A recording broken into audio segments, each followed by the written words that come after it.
அனைவருக்கும் வணக்கம். இன்னைக்கு நம்ம வீடியோல எதை பத்தி பார்க்க போறோம் அப்படின்னா, ரேஷன் கடை நேர்காணல்ல கேட்கக்கூடிய சில பொதுவான கேள்விகள். அதாவது உங்களோட மாவட்டத்தை பற்றி கூறுங்கள், அதுக்கப்புறமா உங்க மாவட்டத்தில் இருக்க சுற்றுலா தலங்கள் பற்றி கூறுங்கள் அப்படின்னு கேட்கலாம். அதுக்கப்புறம் உங்க மாவட்டத்தில் இருக்க அமைச்சர்கள் பெயர் கூறுங்கள் அப்படின்னு சொல்லி கேட்கலாம். அதனால இதெல்லாம் நம்ம முக்கியமா தெரிந்து கொள்ள வேண்டியது.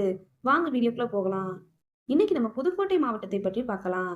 புதுக்கோட்டை மாவட்டத்தின் ஆட்சியர் திருமதி எம் அருணா ஐஏஎஸ். புதுக்கோட்டை மாவட்டத்தின் தலைநகரம் புதுக்கோட்டை. மாநகராட்சிகள் 1, நகராட்சிகள் 1, வருவாய் கோட்டங்கள் 3, வட்டங்கள் 12, பேரூராட்சிகள் 8, ஊராட்சி ஒன்றியங்கள் 13, ஊராட்சிகள் 497, வருவாய் கிராமங்கள் 763, சட்டமன்ற தொகுதிகள் 6, பரப்பளவு 4663 சதுர கிலோமீட்டர், மக்கள் தொகை 16,18,345, வாகன பதிவு எண் TN 55, தொலைபேசி குறியீடு 04322, அவசர உதவி எண் 1077. புதுக்கோட்டை மாவட்டம் உருவாக்கப்பட்டது எப்பொழுது? ஜனவரி 14, 1974. புதுக்கோட்டை மாவட்டத்தின் சுற்றுலா தலங்கள் சித்தன்னவாசல், திருமயம் மலைக்கோட்டை, நார்த்தாமலை, குடுமியான்மலை, மூவர் கோவில், கொடும்பாலூர், புவனேஸ்வரி அம்மன் கோவில், கொற்பனை கோட்டை.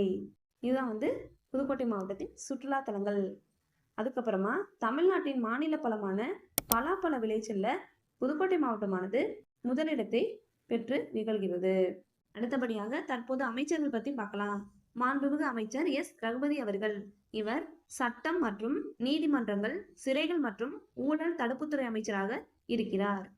மாண்புமிகு அமைச்சர் சிவவி மெய்யநாதன் அவர்கள்.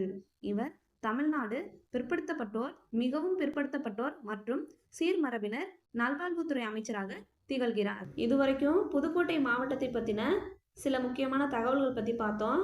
அதே போல நீங்க உங்களோட மாவட்டத்தை பத்தின முழு தகவலையும் தெரிஞ்சுக்கோங்க. அதாவது உங்களோட மாவட்டத்தின் சிறப்புகள் மற்றும் உங்கள் மாவட்டத்தின் கலெக்டர் யார், அதுக்கப்புறம் உங்கள் மாவட்டத்தில் எத்தனை அமைச்சர்கள் இருக்காங்க, அந்த அமைச்சர்கள்லாம் என்னென்ன பதவியில் இருக்காங்க, தற்போது முன்னாடி என்னென்ன அமைச்சர்களாக இருந்தாங்க அப்படிங்கிற முழு தகவலையும் தெரிஞ்சுக்கிட்டு போங்க.